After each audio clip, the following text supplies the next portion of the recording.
cá está que as tecnologias têm que estar sempre presentes, não é? Começar olhando o que diz no dicionário de língua portuguesa da Academia das Ciências sobre o que é ser cidadão. E se formos ao dicionário, diz lá: pessoa em plena posse dos seus direitos. Mais ou menos isso que nós temos em consciência. Às vezes não sabemos é como defender esses direitos. Mas diz mais: para constar livre e sujeita, e agora cá vem, a todas as obrigações inerentes a essa condição. Não se é cidadão se não temos representação interna dos nossos direitos, não os sabemos defender, mas também não se é cidadão se não temos consciência dos nossos deveres para com o Estado que nos integra. E nesta construção, neste desenvolvimento, neste formar homens e mulheres livres, felizes, inteligentes e trabalhadores, mas que também possam assumir a condição de cidadão, onde naturalmente conheçam os seus direitos e os sabem defender, mas também tenham consciência das suas obrigações e as respeitem. Essa é a tarefa difícil que é proposta a cada pai e a cada mãe. Na verdade, nem todos vão tendo esta dificuldade. Muitos vão tendo, mas nem todos vão tendo. Quando nós olhamos a humanidade, os muitos que somos pelo mundo inteiro, vamos percebendo que, se é verdade que todos nós humanos somos iguais, todos nós nascemos iguais, nascidos hoje aqui na OTA, ou nascidos na África do Sul, ou nascidos na Ásia, nascidos hoje ou há 100 mil anos ou há 400 mil anos, nascemos todos iguais. Mas ainda que nasçamos todos iguais, e por isso todos os humanos são iguais, a verdade é que nem todas as pessoas são iguais. Todos somos diferentes e por isso se fala da personalidade, da nossa personalidade. O desafio da psicologia é perceber como é que se constrói essa personalidade, essa individualidade de cada um. E como se constrói essa individualidade de cada um, chegando à condição de cidadão. Consegue conhecer os seus direitos, consegue conhecer as obrigações e mais, como é que se chega a essa condição como homem ou mulher feliz, inteligente e trabalhador. E quanto mais a psicologia conseguir contribuir, passando informação para a sociedade, para que cada vez mais crianças, depois adolescentes e depois adultos, se possam tornar homens e mulheres felizes, inteligentes e trabalhadores, então mais a psicologia contribuiu com o seu papel. Porque, na verdade, como dizia, todos agora, ou há 400 mil anos, nascemos iguais, sempre. Mas depois vamos sendo diferentes. E os humanos conseguem hoje viver em sociedade, respeitando a democracia e assumindo a cidadania, de uma maneira que há 200 mil anos não era possível, há 50 mil anos ainda menos. E a pergunta da psicologia, como estava a dizer, é o que é que vai fazendo a diferença entre cada humano? No fundo, a primeira questão da cidadania é como se constrói uma pessoa. Se nascemos todos iguais, mas depois somos todos diferentes, como se constrói uma pessoa? Esta é a primeira questão da cidadania que a psicologia tenta responder. E o primeiro aspecto importante para a construção de uma pessoa é a relação. Uma relação muito especial, uma relação mutuamente contingente, como nós dizemos na psicologia, uma relação muito íntima. É pela relação que as pessoas se constroem. Se nós olharmos para este desenho, temos ali duas imagens. Eu acho que o projeto vem assim, Sr. Carvalho. Não houve sequência. Depois do almoço, Sr. Augusta preparou força para falar. Ai, o gravador. Se nós, mas assim, se nós olharmos para aquele desenho, temos ali duas fotografias, em cada uma está uma mulher que está a cuidar. Na da esquerda está uma mulher a cuidar um jardim. O jardim, por conta de ser cuidado, vai ficar mais bonito. Mas para aparecerem rosas não é necessário que ela as cuide. Quando há 20 e tal anos eu vinha passar o fim de semana à Ota, se eu tivesse comido um pêssego e tivesse atirado o caroço para uma terra, se calhar hoje, 20 e tal anos depois, encontrava ali um pessegueiro que me dava pêssegos que eu hoje podia comer e não foi necessário que alguém tivesse tomado conta do pessegueiro. As plantas, as árvores de fruto, as flores, ficam mais bonitas se nós as cuidarmos, mas elas fazem sozinhas, não é necessário que esteja lá alguém a cuidar. E por isso era possível, 20 e tal anos depois, eu comer um pêssego do pessegueiro que nasceu do caroço que eu tivesse atirado há 20 e tal anos. Mas se isso é verdade em termos das plantas, e de alguma maneira em termos de muitos animais, isso não é verdade em termos das pessoas. Na da direita temos uma mulher, podemos imaginar uma mãe, que está a cuidar de uma criança. E se essa criança, o corpo vai crescer na mesma. Mesmo que aquela mulher não tome conta dele, o corpo vai continuar a crescer até ele ter o tamanho do corpo de um homem. Mas o cérebro, onde está a personalidade, que lhe permite ser, ou não, o tal homem feliz, inteligente e trabalhador, como todos nós queremos que os nossos filhos sejam, o cérebro não cresce como as rosas. Não vai crescendo só porque o tempo passa. E, portanto, se o papel daquela mulher da esquerda que está a tomar conta da rosa é um papel só para embelezar, e o jardim fica mais bonito, o papel da mulher da direita é um papel muito mais exigente, porque é pela relação com a criança que o cérebro se vai fazer. E era para aí que eu queria começar a conversa hoje aqui à tarde. Aquele desenho que está ali é um desenho de cortes de cérebro de bebê, da parte onde a informação do olho vai ser projetada. Tem ali 4 desenhos, cada um deles representa um corte numa época do crescimento. O primeiro quando nasceu, 1 mês de vida, 3 meses de vida, 6 meses de vida. E reparem como aqueles riscos que lá se vêem são os neurónios, que estão a crescer como se fossem os ramos de silvas, se quiserem pensar assim. Aquele crescimento está ali a acontecer, acontece em todos os humanos. Não é preciso que a mãe, não é preciso que o pai, não é preciso que nenhum adulto faça nada para crescer. Cada vez vamos vendo que há mais ramificações. Significa que o cérebro está a crescer. O que eu queria explicar é que não basta aquele crescimento para que ele se torne um homem feliz, inteligente e trabalhador. Para que ele continue a crescer e se torne um homem feliz, inteligente e trabalhador, é preciso muito mais. É preciso que ele desenvolva um cérebro que tenha uma mente, e a construção desse cérebro especial só se constrói pela relação. Nesta fotografia, nesta imagem, temos outra vez ali 2 fotografias. Na esquerda, uma mulher, talvez uma mãe, talvez uma educadora, não sabemos, a brincar com uma criança. E aquele brincar em relação está a construir muito mais cérebro do que aquele cérebro que vemos crescer naquela imagem das ramificações anteriores. Na da direita, vemos crianças a brincarem umas com as outras. E aquele brincar, aquela relação, também vai fazer crescer muito mais cérebro. E cada uma dessas relações, com os pais, com os amiguinhos, são relações diferentes. E cada uma faz crescer uma parte diferente do cérebro. Porque as relações também são diferentes. Quando eu jogava ao berlinde com o meu pai, e tirava ao berlinde e ele não acertava no buraco, e eu dizia, ganhei. E o meu pai, não ganhaste. E eu, ganhei. E o meu pai dizia, pronto, ganhaste. Mas quando eu jogava ao berlinde com os meus amiguinhos, e o berlinde eu tirava e não acertava no buraco, e dizia, ganhei. Eles diziam, não ganhaste. E eu, ganhei que acertei. E eles diziam, não ganhaste, ganhei. Se dizes outra vez que ganhaste, já não brincamos mais contigo. Ou seja, as próprias relações que nós vamos tendo na vida, com os nossos pais, com os nossos avós, com os nossos tios, são diferentes das relações que nós vamos tendo na vida com os nossos amigos, com os nossos colegas, depois com as pessoas com quem vamos namorando. E todas essas relações são diferentes, e porque são diferentes, conseguem construir regiões diferentes no cérebro. Tudo regiões no cérebro que nos fazem falta para um dia sermos homens e mulheres felizes, inteligentes e trabalhadores. Esta imagem é uma TAC. Ou são 2 TACs, uma à esquerda e outra à direita. Provavelmente já toda a gente viu TACs, ou seus, ou de algum familiar. Aquelas 2 TACs são 2 crianças. 2 crianças da mesma idade, 3 anos. Mas estas 2 crianças, apesar de terem as 2, 3 anos, têm vidas completamente diferentes. E as TACs também são completamente diferentes. Pedi-vos para olharem para o centro. No centro das TACs, na da esquerda, tem lá umas manchas pretas que são pequeninas. E na da direita tem umas manchas pretas que são muito grandes. Porquê que a da direita tem umas manchas pretas muito grandes? Aquilo são umas cavidades que existem no cérebro, como se fossem uns balões com ar. À medida que o cérebro cresce mais, aqueles balões não têm tanto espaço e vão se tornando-se mais pequeninos. A da direita tem esses balões, chamados ventrículos, ainda muito grandes, porque o cérebro ainda não cresceu muito.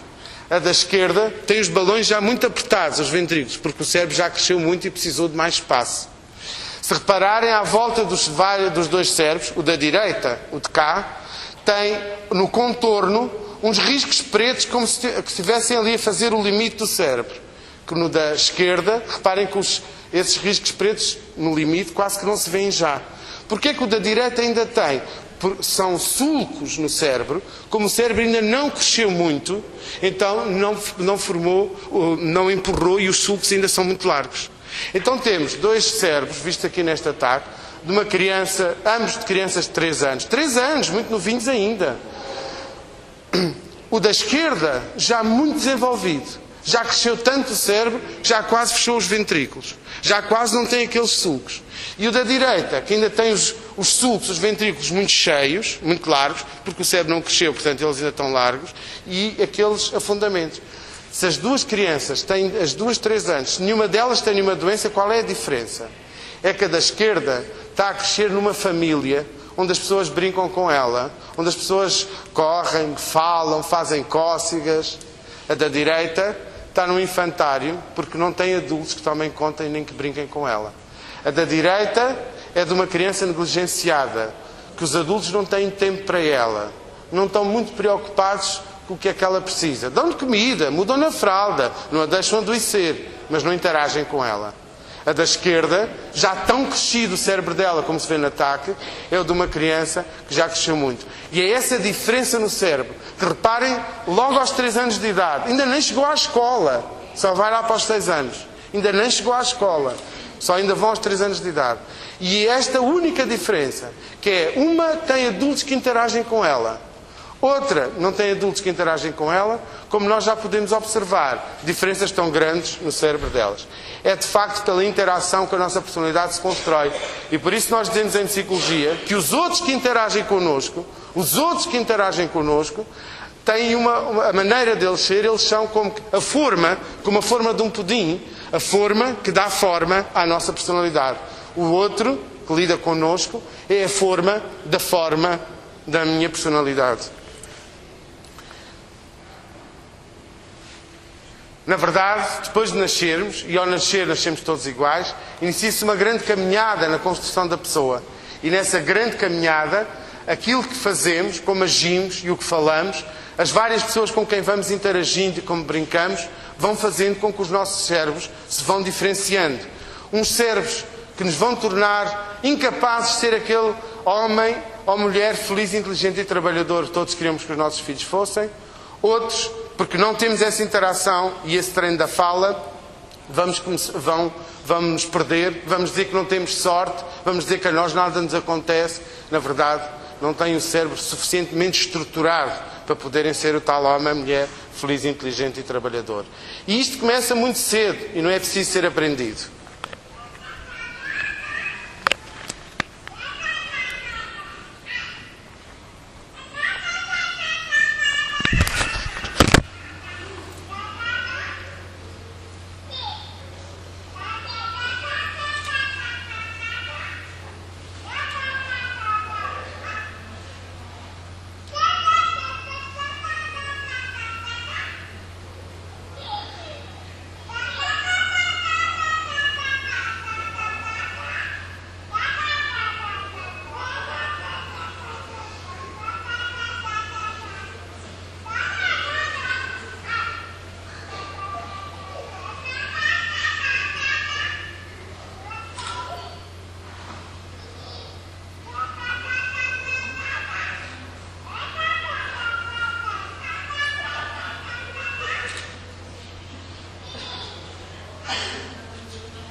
É aqui que a personalidade se começa a formar.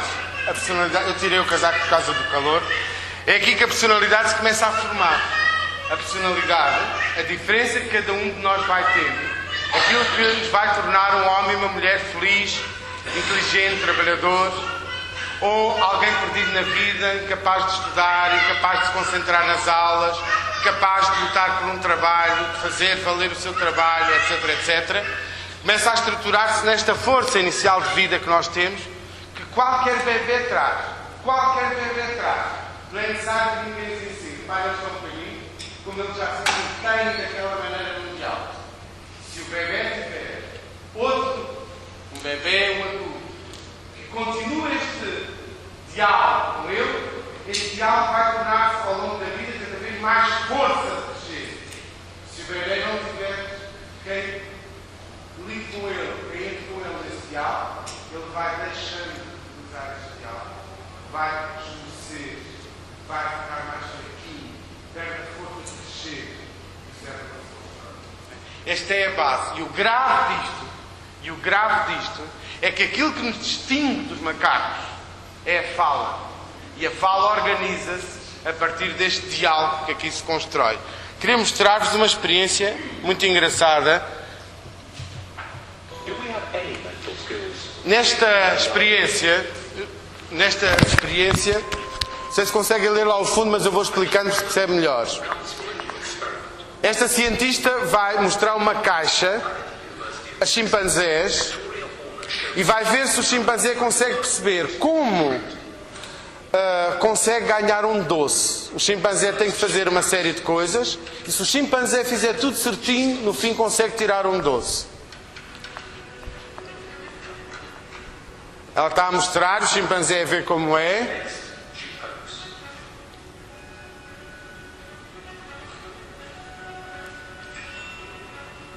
E agora ela vai ver se o chimpanzé consegue, se ele aprendeu e se vai fazer igual. E lá está o chimpanzé a fazer tudo igual ao que viu.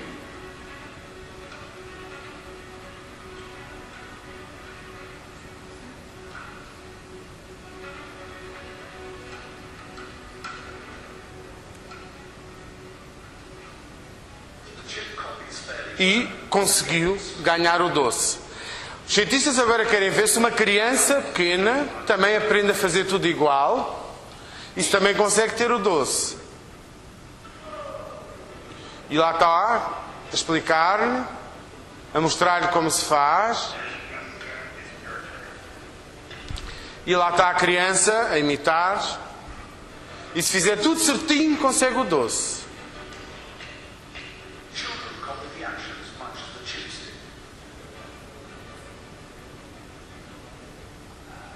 Conseguiu. Só que esta caixa tem um truque. Para conseguir o doce, não são necessários aqueles movimentos todos. Podiam ir diretamente tirar o doce. Então eles agora vão mostrar uma caixa transparente para mostrar a diferença entre a criança e o animal. Se é possível, como a caixa é transparente, ver logo que é só abrir a portinha e tirar o doce ou se fazem tudo na mesma. E vamos ver o que acontece. Os chimpanzés não fizeram os movimentos. A caixa era transparente, viram que podiam abrir e tirar o doce e tiraram.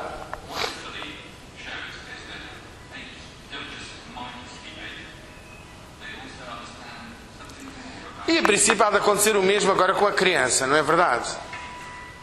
Então, está aqui a haver um problema. A criança está a fazer os movimentos que não fazem falta para nada. O macaco conseguiu rapidamente perceber que não precisava de fazer aquilo tudo. A criança fica ali a fazer o que lhe disseram para fazer. Isto parece, então a criança é mais tonta que o chimpanzé. A questão não é a criança ser mais tonta que o chimpanzé. A questão... Cá está a questão. É que nós humanos temos uma força que nos torna completamente diferente dos animais. É que nós temos as palavras. E quando nos dão as palavras, nós seguimos pelas palavras, nem que seja para dar respostas tontas como esta que estamos a fazer. Aquilo que parece uma tonteria aqui da criança, que ao contrário do chimpanzé está a fazer o que lhe disseram, em vez de abrir imediatamente a portinhola e tirar de lá o doce, vai ser a força de vida dela. Vai ser aquilo que lhe permite um dia pensar o futuro e não agir apenas em função do passado. Não é? Então essa diferença que nós temos é aquilo que nos vai diferenciando nos bichos. E não fosse a relação como aqueles bebés, e não fosse a fala que cada um nos vai oferecendo, todos nós ficávamos exatamente iguais a este menino. Isto é um menino normal também, só que não teve relação.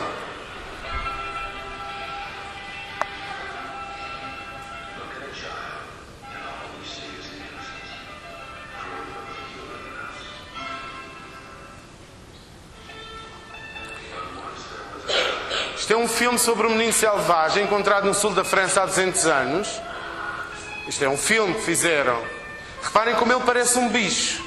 Não tem doença nenhuma. Simplesmente cresceu sem relacionamento. É assim que todos nós seríamos se ninguém se tivesse relacionado connosco. Como um bicho.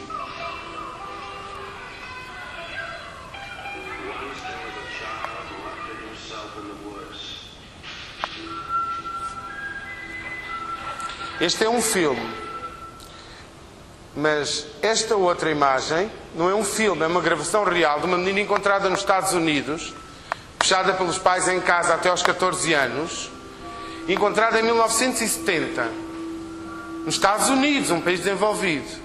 Reparem como ela é uma menina diferente que nos parece doente. Olhem a marcha, parece ter um problema na marcha. Parece uma menina doente. Não é uma menina doente, simplesmente é uma menina que até aos 14 anos nunca brincou, nunca saiu de casa, nunca deram atenção, nunca falaram com ela. Este é o quarto onde ela cresceu fechada até aos 14 anos. Olhem a bola, nem sequer brinca com a bola.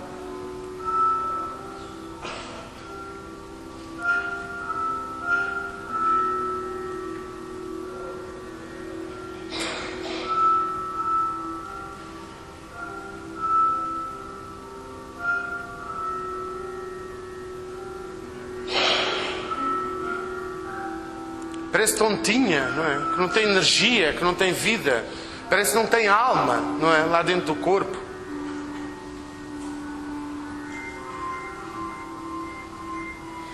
Não sabe brincar com as bolas.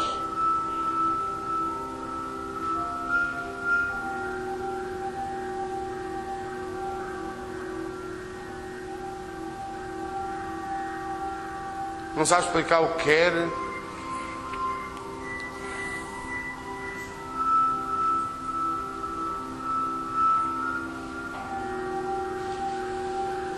Reparem como ela se assusta agora quando a bola volta. Assusta-se quando a bola volta em vez de ficar à espera para a agarrar. Lembra outra vez, esta menina não tem doença nenhuma. Simplesmente até aos 14 anos não a deixaram sair de casa, não brincou, não correu, não conversou, não se relacionou o suficiente com os pais, não se relacionou com outras crianças. E quando nós vemos estas crianças, percebemos o quanto nos deram a nós, não é? Ontem na consulta, um pai dizia-me: eu sei que fui mau pai, eu sei que falhei, por isso é que ele está assim. Eu estava a dizer-lhe a ele: olha, estás a esquecer de uma parte. Tem muito para fazer diferente pelo seu filho, é verdade. Mas não olhe só para o que não fez por ele. Olhe para o muito que já fez por ele. Porque o filho dele, com imensos problemas, um miúdo de 12 anos, já não se confunde nem com esta menina, nem com o menino selvagem que vimos antes. Cada criança que nós vemos na rua, diferente da Jenny, que é esta menina, ou do menino selvagem, que é o que vimos antes, aquilo que fizer diferente de melhor em relação a eles, é o resultado daquilo que nós lhes demos no crescimento. É preciso fazer mais. Não basta que andem, que falem, que digam o que querem, que reclamem do que não gostam. É preciso muito mais para serem homens e mulheres felizes, inteligentes e trabalhadores. Mas eu quis trazer-vos estas imagens da Jenny e do menino selvagem para mostrar como todos nós seríamos e como todos os nossos filhos seríamos se não fosse a relação que temos com eles. Todos nós nascemos assim, que continuamos assim, como bichos, se não se relacionarem connosco. O que nos torna diferente é o relacionarem-se connosco. Na verdade, o crescimento vai-se fazendo dessa maneira, como num esquema que pedia a vossa atenção para ali agora. Um esquema que mostra como é o nosso crescimento. Naquela fotografia cá em baixo, vemos um pai e uma criança e dizemos que os dois estão a brincar com os brinquedos que ali estão. É mentira. Na verdade, em termos psicológicos, é o pai que está a brincar e aquela criança pequenina, um bebê, nem se apercebe dos brinquedos. Vê-os, toca-os, mas não são importantes. Mas quando estão os dois a brincar com os brinquedos, dizemos nós com os brinquedos, os dois a brincar, a criança está tão atenta ao adulto de quem ela gosta, que vai começar a reparar nas coisas que o adulto repara. E portanto, se o adulto, o pai, a mãe, quem for, brinca de determinada maneira com os brinquedos, a criança vai começar a reparar e vai começar a brincar também daquela maneira. Antes, era como se aquele mundo todo não existisse para ela. Agora, por conta dela gostar daquela pessoa, o pai, a mãe, quem for, aquilo que o pai, a mãe fizer, então ela vai ver e vai tentar fazer também. Mais crescidinho, ali numa etapa, no desenho, na fotografia do meio, está a jogar a bola com o pai. E já sabe muitas coisas, já vê a bola, já vê as regras de futebol da bola, mas ainda não consegue fazer como um adulto. Aliás, se o pai naquela altura tocar o telemóvel e atender, uma coisa engraçada que nós íamos ver é que o menino deixava de respeitar, porque se esquecia das regras do futebol. Se calhar, em vez de dar pontapés na bola, jogava com a mão, se calhar sentava-se em cima da bola. Mas assim que o pai voltasse de atender o telefone para o pé dele, ele outra vez, parecia que entrava assim um botão, carregava num botão, e outra vez respeitava as regras. Aquela fase ali do meio, dizemos, que é uma fase de relação, em que a criança só aguenta fazer se tiver a presença do adulto. É uma criança mais desenvolvida do que aquele bebê, porque já assume regras e já vê coisas à volta dela que o bebê ainda não repara, mas ainda não consegue fazer sem a presença do adulto. Já os da terceira fotografia são completamente diferentes. Vão jogar, no caso ali, vôlei com os amigos. Se chegar a hora do almoço e os amigos forem almoçar, eles podem continuar a brincar com a bola e vão brincar respeitando as regras do vôlei. Não precisam da presença de mais ninguém para respeitar as regras, porque já estão metidas na cabeça deles. Esse desenvolvimento é o desenvolvimento pelo qual todos temos que passar. Quando nós encontramos uma criança, um adolescente, um adulto que falha muitas coisas, então podemos saber imediatamente uma coisa muito importante. A fase do meio e a fase inicial, ele não a teve suficiente.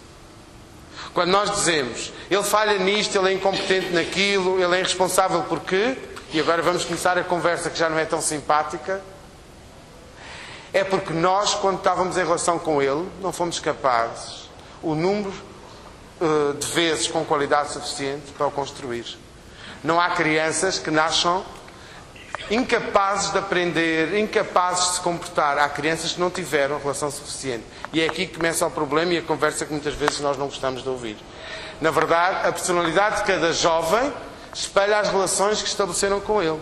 E, portanto, quando nós vemos uma criança que se droga, que fuma, que rouba, que não tem desempenho escolar de sucesso, a primeira pergunta que temos que fazer, eu sei que é aqui que a conversa já começa a não ser tão agradável, a primeira pergunta que temos que fazer é: quem é que se relacionou com ele até agora? Esta é a parte que a gente não gosta de ouvir. Mas, se queremos que os nossos filhos sejam homens e mulheres felizes, inteligentes e trabalhadores, então temos sempre que estar a fazer esta pergunta. Ninguém é obrigado a ter filhos. Mas se os queremos, se queremos receber aquele abraço maravilhoso, quando eles esticam os braços e dizem pai, ou dizem mãe, também temos que dar a outra parte, não é verdade? E, portanto, quando alguma criança droga, fuma, falta à escola, rouba, mente, a pergunta que temos que fazer não é: o pai dele também era assim? O lado do pai era todo assim? A pergunta que temos que fazer é: quem é que se tem relacionado com ele? Não se esqueçam daquela frase lá para trás: o outro é a forma, como a forma do pudim, da forma de cada um de nós. Lembram-se da história da mulher que toma conta da flor e pode ir embora e o pessegueiro aparece na mesma? Ou a mulher que toma conta da criança que, se não a formar, ela não vai ser como queríamos. E cada vez, à medida que a sociedade avança, a exigência de relação e de envolvimento para a construção da personalidade é maior. Há muitos anos, no tempo primitivo, para conseguirmos andar a fazer a nossa vida em adultos, provavelmente não era necessário preocupar-nos muito com as nossas crianças, porque também não havia grandes exigências de desenvolvimento. Mais à frente, se calhar nas épocas medievais, onde já há outros instrumentos de transporte que a sociedade tinha criado, já era necessário mais tempo para eles aprenderem a utilizar os instrumentos.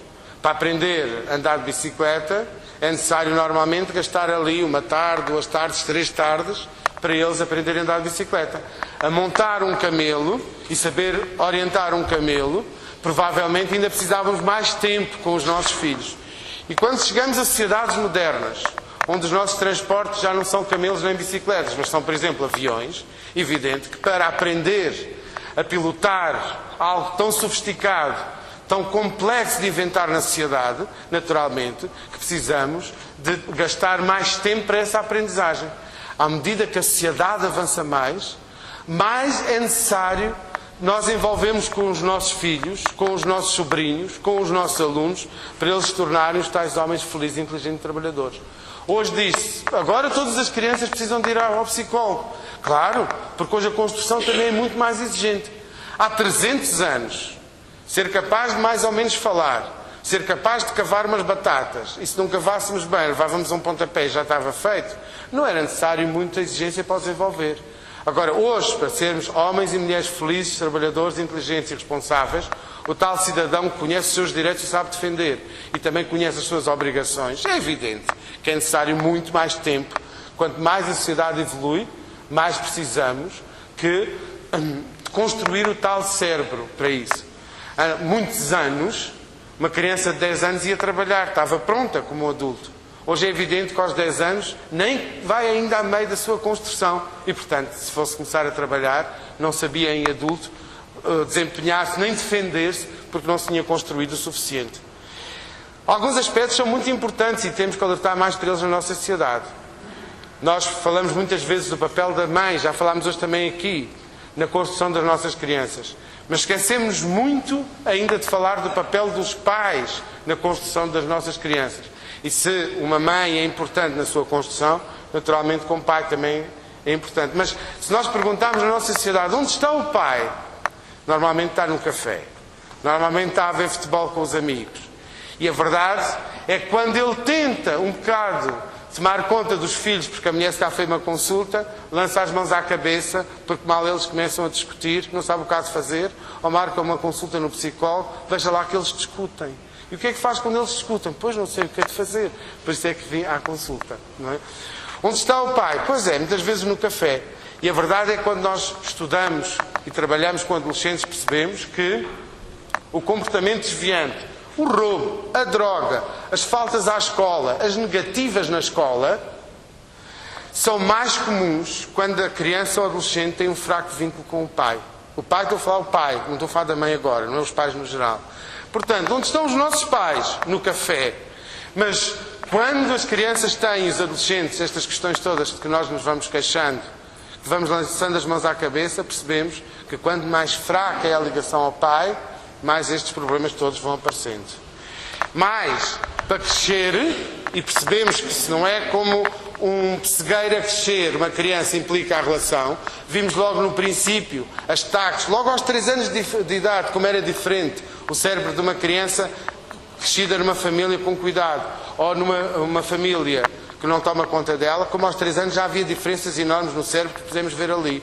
Na adolescência, lá para os 14, 15, 16 anos, então como será já diferente o cérebro? E na verdade, para crescer é necessário que esteja ali junto com um casal disponível para eles. O problema é que os casais normalmente não têm maturidade para gerir os próprios conflitos sem incluírem também os filhos nesses grandes conflitos que são as guerras entre eles. E na discussão, muitas vezes, no casal, o que vai acontecer é que a criança vai ser ali quem vai pagar a conta. E são frequentes associações que excluem o pai. Numa guerra, o melhor é pôr logo o pai de parte também. A imaturidade do casal leva muitas vezes ao abandono dos filhos. E amoados um com o outro, esquecem-se de uma criança que estava ali a crescer. E lá vamos outra vez ao psicólogo, porque não percebemos porque é que ele teve 2 negativas. Quem é que hoje, com a fraca exigência na nossa escola, tem uma negativa? Não faz sentido nenhum que se tenha uma negativa. Portanto, se tem negativas, alguma coisa não está bem. Se o controlo neurológico das vias urinárias está pronto, perfeitamente pronto, por volta dos 3 anos. Se tem 4, 5, 6 anos e ainda faz xixi na cama, é evidente que alguma coisa não está bem no crescimento daquela criança. E quando chega aos 9, 10, 11, como vamos vendo tantos, muito mais grave ainda está. São sinais que as coisas não estão a correr bem. E como estamos a ver, se a construção se faz na relação, e muitas vezes a relação não acontece, e uma relação que tem que ser mais ou menos equilibrada, e às vezes não há equilíbrio entre os adultos, como é que naturalmente a criança podia crescer quando na verdade ela esteve abandonada? A própria capacidade de se tornar um adulto, já não vos canso muito mais, a própria capacidade de se tornar um adulto, saber escolher a mulher ou o homem com quem vai casar, saber ser responsável no casamento onde entrou, até a própria capacidade de amar, vai depender e lidando com os problemas que muitas vezes vão surgindo, vão resultar dessa capacidade de um crescimento que não é espontâneo dentro de nós. Não é por acaso que tanta gente tem medo do casamento. O casamento é a mais bela invenção da história da humanidade. Não são os aviões, nem as naves, nem os medicamentos. A mais bela invenção da história da humanidade. Isso é muito fácil de inventar. Difícil foi inventar uma coisa tão bela como o casamento, onde duas pessoas conseguem relacionar-se e continuar sempre a crescer psicologicamente. Ora, se o casamento é uma coisa tão bela, porque é que toda a gente anda a fugir do casamento? Porque é que quando algum amigo diz vou casar, basta enforcar? Porque é que, como na piada nesta fotografia tirada ao bonequinho em cima do bolo da noiva, está a noiva com uma cana de pesca a tentar agarrar o noivo que parece que vai a fugir? Porque é que se brinca tanto com a fuga do casamento? Porque, na verdade, muitas vezes nós chegamos a adultos e não crescemos o suficiente para saber estar numa coisa tão importante, bela, mas complexa, como é o casamento. Não é? Porque se tivéssemos crescido, sabíamos estar lá, sabíamos usufruir da beleza do que ali temos. Essa foi a razão porque muitos dos meus domingos, já não vinha a almoçar, muitos dos meus domingos foram passados a escrever livros, partilhando aqui as histórias que vou estudando e trabalhando com os meus pacientes em consulta. O Amor é uma Carta Fechada é um livro sobre pessoas que o casamento corria mal e não conseguiam dar a volta. Porque às vezes não estavam a ver uma coisa tão simples que estava na frente deles. Vai Valer a Pena é um livro sobre histórias de casamentos que já não funcionam, mas que as pessoas não sabiam sair de lá. Isso é um problema grave que continuamos a ter em Portugal. Nós temos a possibilidade do divórcio há várias décadas, mas ainda não temos o divórcio metido na nossa cabeça. E mesmo quando às vezes, porque já toda a gente percebeu que aquilo não vai dar a lado nenhum, em vez de amor só há já ali ódio. E se continuar ali muito tempo, um dia dá uma facada um ao outro, quando já toda a gente viu isso, às vezes lá se faz uma luzinha e começam a questionar, se calhar vou divorciar. E lá vem a mãe a correr, não faças isso. Atura o teu marido que eu também aturei o teu pai. E lá fica outra vez a mulher, e depois até ao dia quando muitas vezes leva uma facada, quando se andam a odiar, a criança vive ali uma desgraça, depois vão à consulta do psicólogo porque ele teve 3 negativas, claro. Então com aquele ambiente horroroso que ali têm, em que já nem dirigem a palavra um ao outro há 3 semanas, como é que a criança consegue estar a estudar e a ouvir aquilo que o professor está a dizer e aprender? Mas é difícil na nossa sociedade. Lutaram os políticos, que às vezes fazem coisas boas, para conseguirem a lei do divórcio. E depois na nossa cabeça nós não conseguimos perceber. Se não dá, não dá. Vamos embora, porque a nossa primeira obrigação é lutar pela nossa felicidade. O Amor não se aprende na escola. Um livro onde vou contando o trabalho psicológico, as consultas com homens e mulheres que não conseguiam amar. Não conseguiam ser felizes no amor e o trabalho que foi feito com eles nesse sentido. Um que saiu agora há pouco tempo, há um mês, A Hora do Sexo, de um trabalho que faço há 5 anos, todos os dias na rádio, com a Raquel Bulha, que está lá na fotografia da capa comigo, porque se nós não aprendermos a fazer sexo, né, também não conseguimos amar em condições. Hoje o Correio da Manhã, na revista, tem lá uma fotografia, uma frase minha de uma entrevista dada à Flash, uma brincadeira, que eu disse que é uma brincadeira muito séria. Às vezes mais vale amar sexo do que sexo nenhum.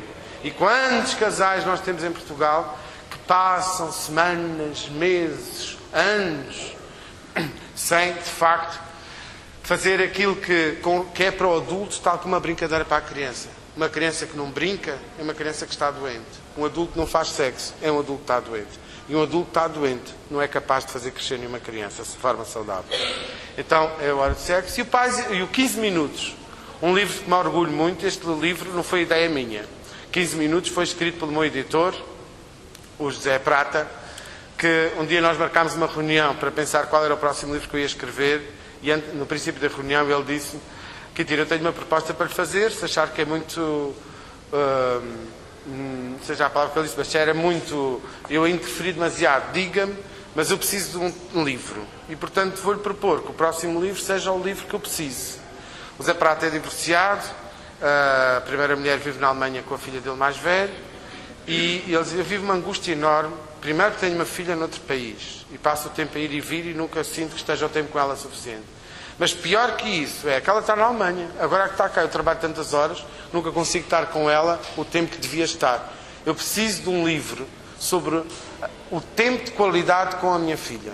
Se não posso estar mais tempo, pelo menos que o pouco tempo que tenho que seja um tempo bom. Então, a partir daí vem a proposta do 15 minutos, que não é mais do que passar para os pais uma maneira de, usando apenas, olha, reparem isto. Reparem nisto, depois de tudo o que já dissemos. A maneira como, tendo apenas 15 minutos por semana, olha, reparem nisto, não é por dia. 15 minutos por semana, de determinada maneira, faz com que os filhos possam crescer felizes e não falta absolutamente nada ao desenvolvimento cerebral deles.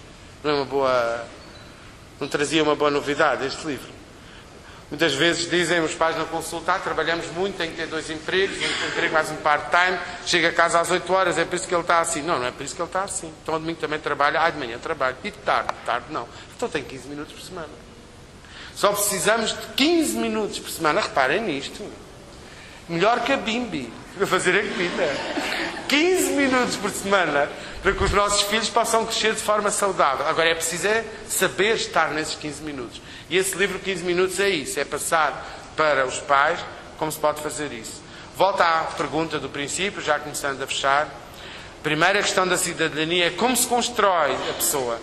Os pais, a escola. Continuamos a ter imensos problemas na escola. E a verdade que me dói muito, muito, muito é perceber que a maioria do insucesso escolar não resulta de capacidade da criança a aprender. Não resulta de dificuldade da criança em memorizar. Apesar de todos os problemas que muitas vezes temos com os nossos professores, não resulta da incompetência dos professores. Resulta da insatisfação que a criança tem por não se sentir a crescer numa relação agradável com os pais. E, de facto, para que é que a escola é importante? A escola é importante para a cidadania. Sônia, fala www.youtube.com.br.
É para vocês que ela está a perguntar.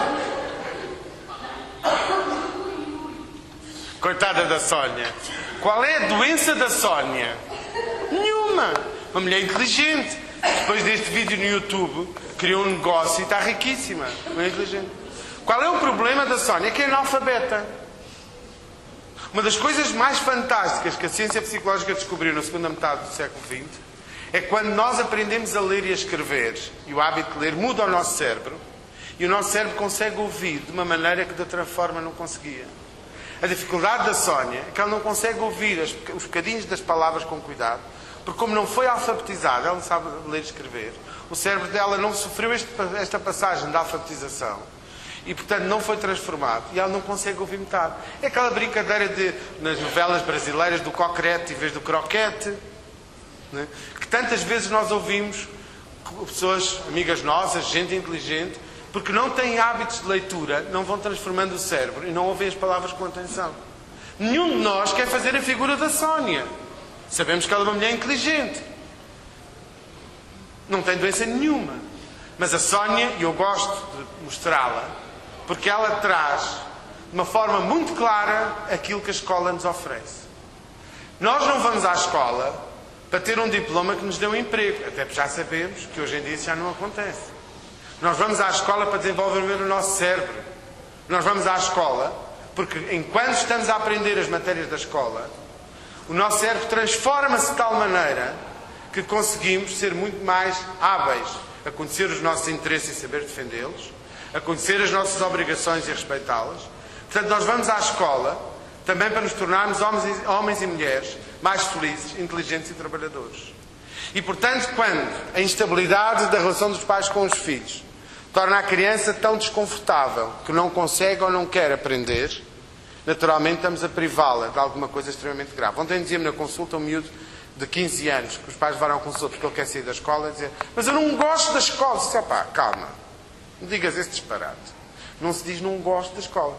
Diz-se: não gosto de Coca-Cola, não gosto daquela miúda que tem umas pernas feias. Pronto, aí é não gosto. Agora, na escola é não estou confortável na escola. Não é não gosto da escola. Não vais comer a escola, não é? Não vais beber a escola. Vai beber a Coca-Cola, também não vai comer aquela miúda. Vai namorar. Agora paranoica um bocadinho. Vai namorar. Mas pronto. Aí é gosto ou não gosto. Agora, a escola não é gosto. A escola é estou confortável ou estou desconfortável. E porquê é que estou desconfortável na escola?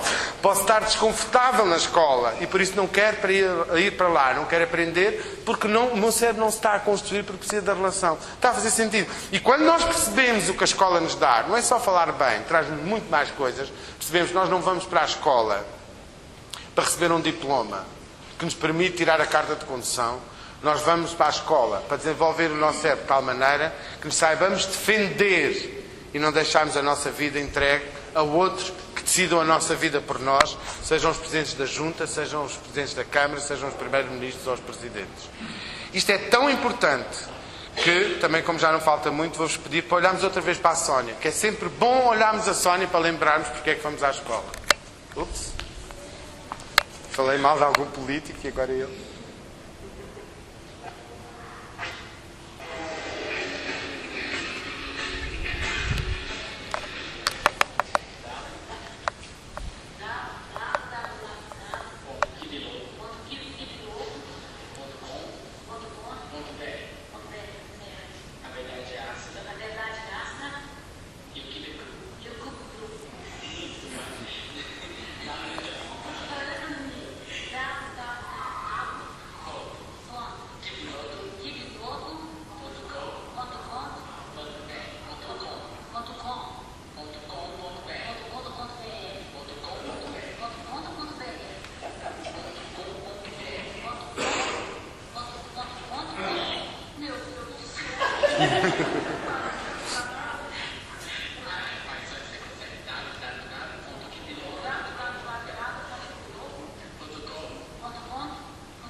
Ninguém quer que o filho faça estas figuras.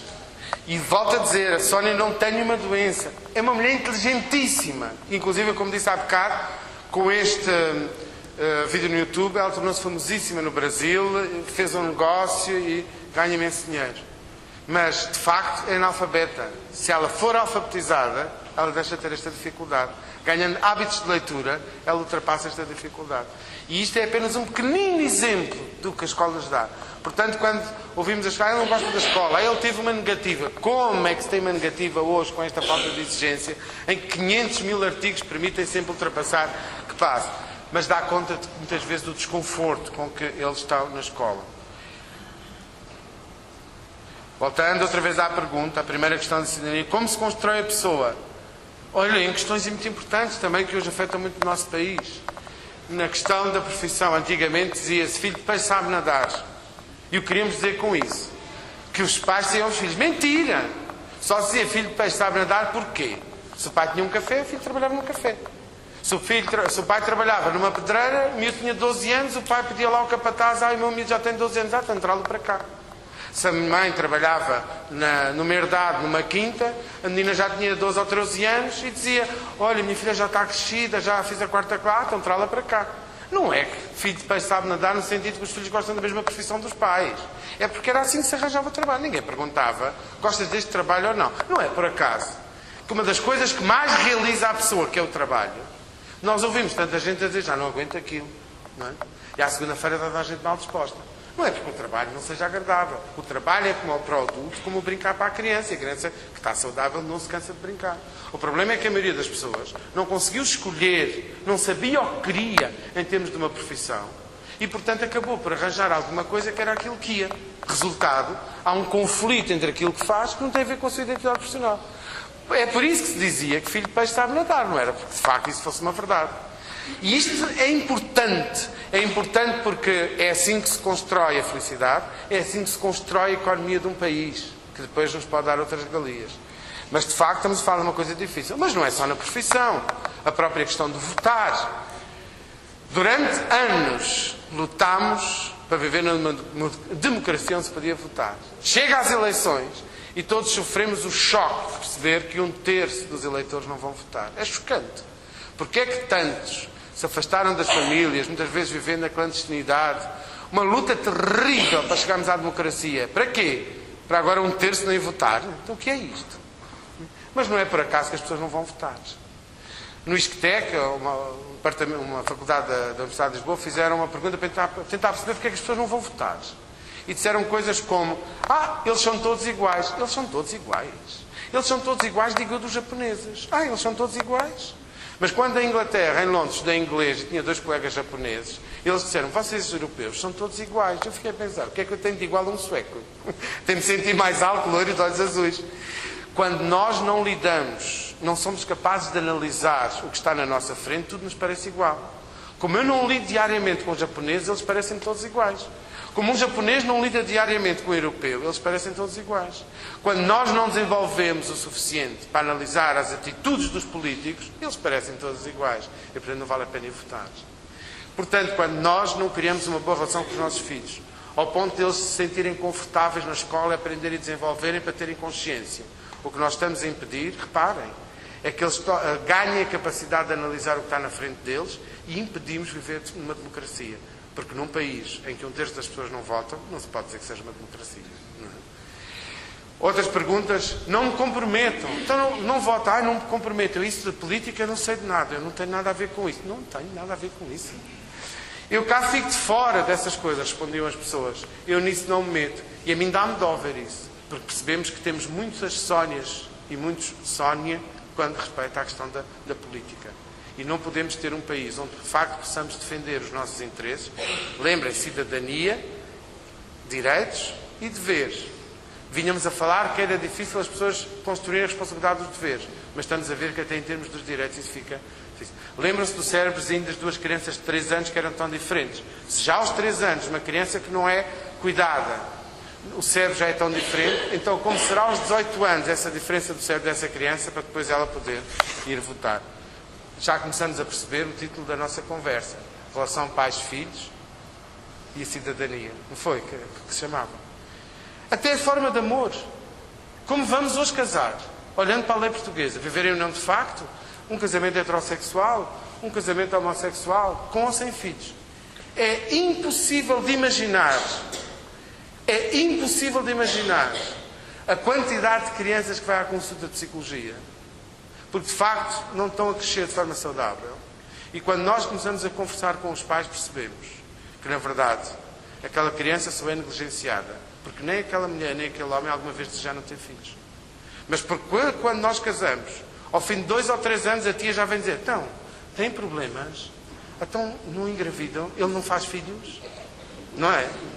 E se tivermos o azar de viver numa cidade fora do sítio onde nascemos, quando vamos lá, então, já há novidades?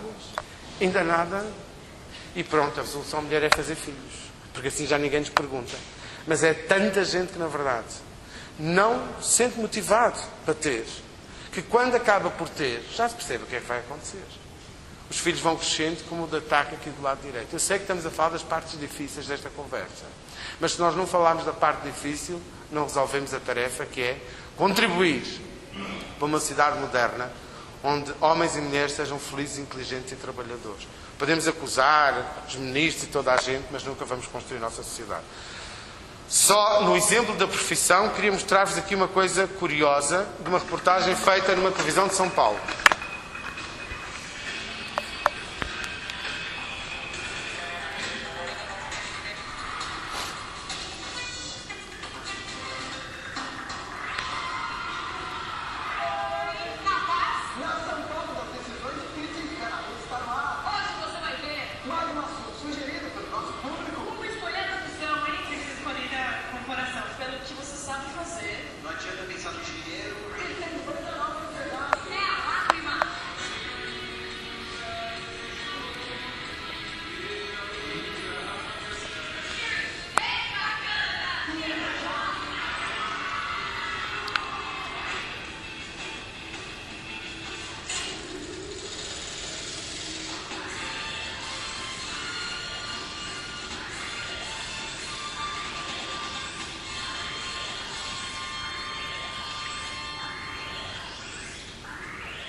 passado eu tinha decidido optar por relações internacionais e agora estou mais indeciso do que antes.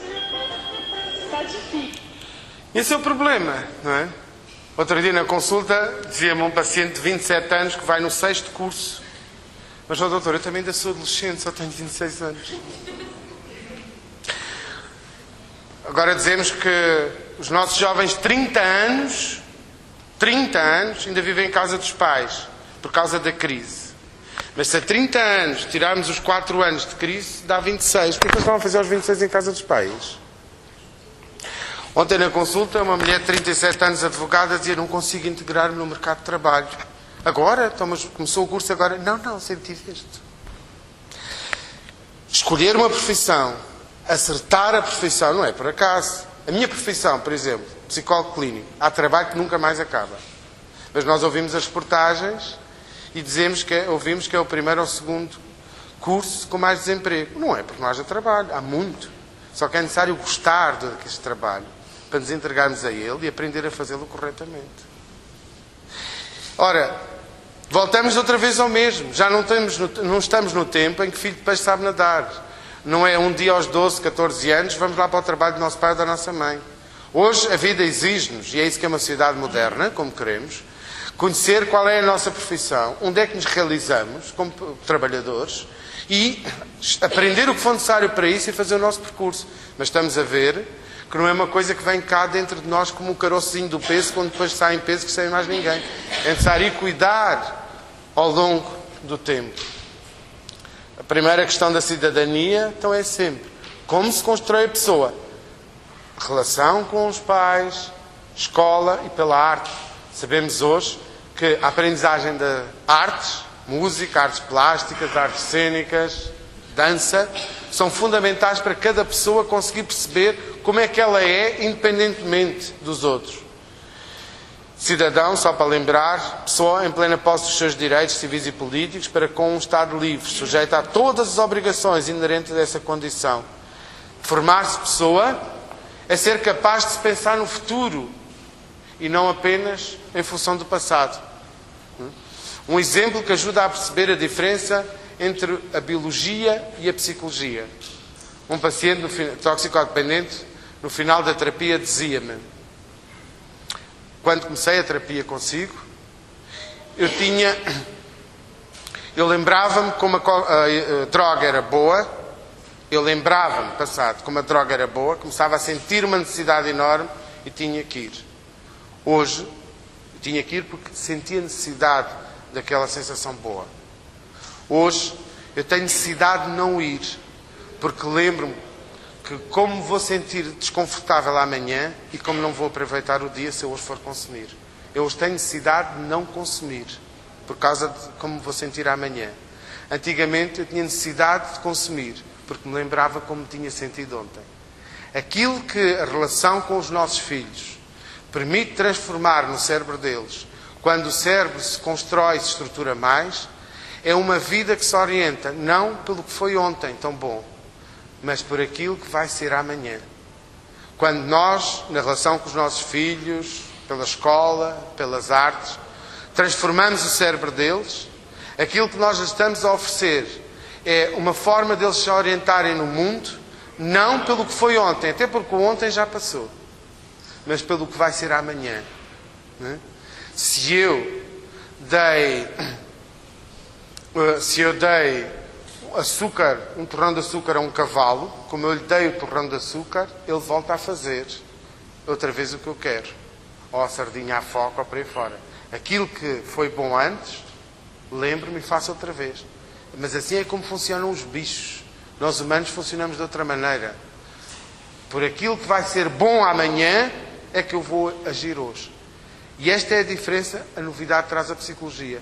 Como é que se transforma o cérebro humano para funcionarmos em função do que vai ser o meu dia de amanhã, pelas consequências daquilo que vou fazer hoje e não pelas causas do que foi ontem. E aí gosto de lembrar, nesta ideia de transformar o humano, uma frase de um grande sábio, que aliás dá nome à minha rúbrica no jornal O Crime, na Rua de Maquiavel, que é como lhe chamo. E Maquiavel escreveu: a ambição do homem é tão grande que para satisfazer uma vontade presente não pensa no mal que daí a algum tempo pode resultar dela. Ou seja, o que Maquiavel está a falar quando criticava a natureza humana é na falta de um cérebro desenvolvido que pense em termos do futuro. Maquiavel também escreveu: os homens esquecem mais rapidamente a morte do pai do que a perda do património. Não é?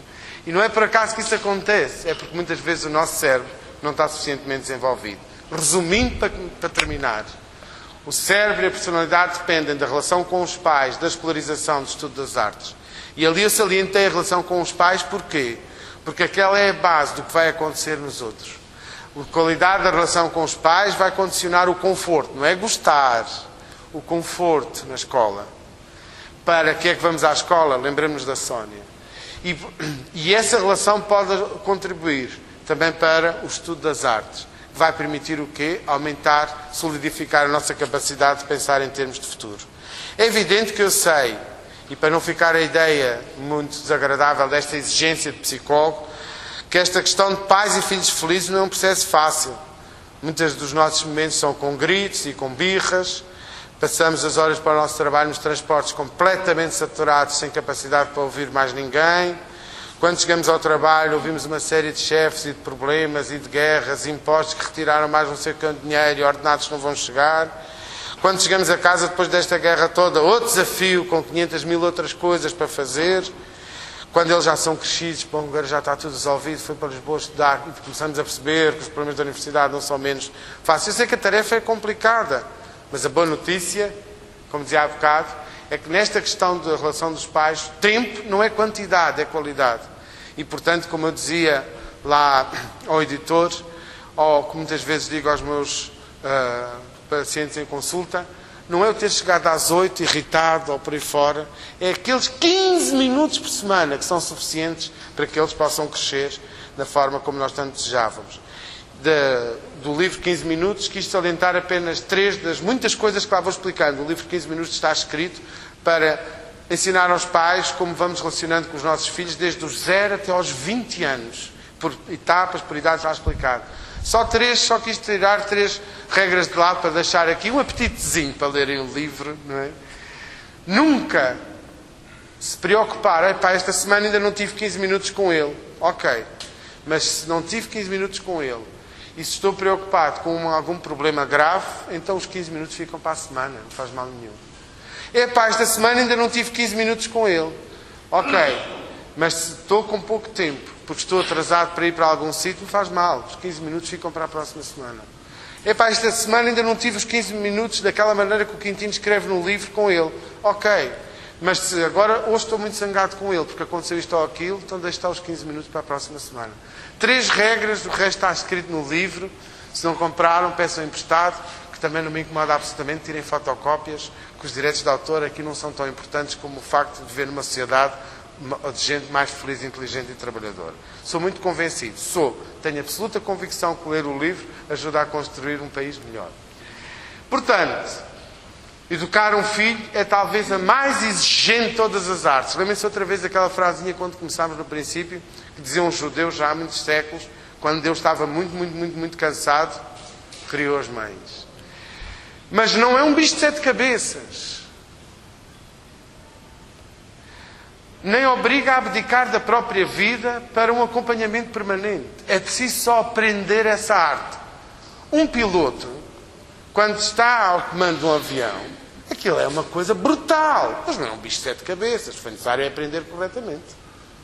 Não é verdade? Se aprendeu corretamente, se ele faz aquilo já com arte. E para terminar, e agora é que mesmo... O modelo 3Ps nós desenvolvemos no nosso Instituto, que ajuda a lembrar a vida. O P de Pais, que promove o desenvolvimento afetivo e social da criança. É a base de tudo. É a base de tudo. P de Professores, promove o desenvolvimento intelectual e cultural. Lembrem-se da Sónia. Mas se de crescer, construir tem tantas variáveis, é evidente que nem sempre as coisas vão correr pelo melhor. E não é porque tenhamos culpa. Um professor meu de genética, do Teixeira Pinto, quando falávamos das malformações genéticas das crianças, os bebés nasciam com malformações e nos incomodávamos, éramos jovens, no princípio da faculdade, ele dizia, não fiquem aflitos. Pensem na quantidade de bebés que nascem sem malformações. São muitos mais. E reparem, 9 meses ali na barriga da mãe, formar de uma forma tão perfeita um ser. Então não estejam incomodados com os que nascem com malformações, são muito menos. Olhem para os que nascem bem. E é necessário também olharmos para isso, para o crescimento. Há muitos problemas, mas também fazemos muitas coisas boas por eles. E às vezes não conseguimos fazer mais, porque isto é mesmo muito complexo. Então entra o terceiro P. Às vezes estou em Lisboa, tenho que ter uma reunião noutro ponto da cidade e começo a pensar, já estou em cima da hora, se chego lá não consigo estacionar o carro, vou chegar muito atrasado, melhor ir num táxi. Outras vezes tenho que ir para algum sítio, para uma reunião, não sei exatamente como é que chega àquela rua, bom, melhor é um táxi. E um táxi é isso. Quando a coisa não está a correr bem, porque estou atrasado, não sei o caminho, faço sinal, entro lá dentro, no final pago e tenho o assunto resolvido. Nunca mais me encontro com ele. Mas aquela pessoa foi útil para eu fazer bem o meu caminho, chegar a tempo à reunião e saber. Um psicólogo clínico é exatamente a mesma coisa. A meio da nossa vida, nem sempre o crescimento está a correr pelo melhor. Faz sinal, entras, paga-se o serviço. Quando já está pronto, fomos embora. Se calhar nunca mais nos encontramos com ele. Mas ajudou um bocadinho a seguir pelo caminho certo e chegar à hora certa lá. Que é o terceiro P. Portanto, o nosso desenvolvimento na construção da cidadania faz-se com estes 3 P's. P de pais, P de professores, lembrem-se da Sónia, e por vezes, P de psicólogo clínico, não faz mal nenhum, é para ajudar a fazer o nosso desenvolvimento. Foi por isso também que fiz há 12 anos, 10 anos, uma das coisas que mais me orgulha na minha vida de 44 anos. Criei um programa chamado Psicoterapia nas Escolas que permite que qualquer escola pública tenha hoje tantos psicólogos clínicos, psicoterapeutas e neuropsicólogos quantos forem necessários, sem que os pais na escola tenham que pagar um tostão, que o Governo paga tudo.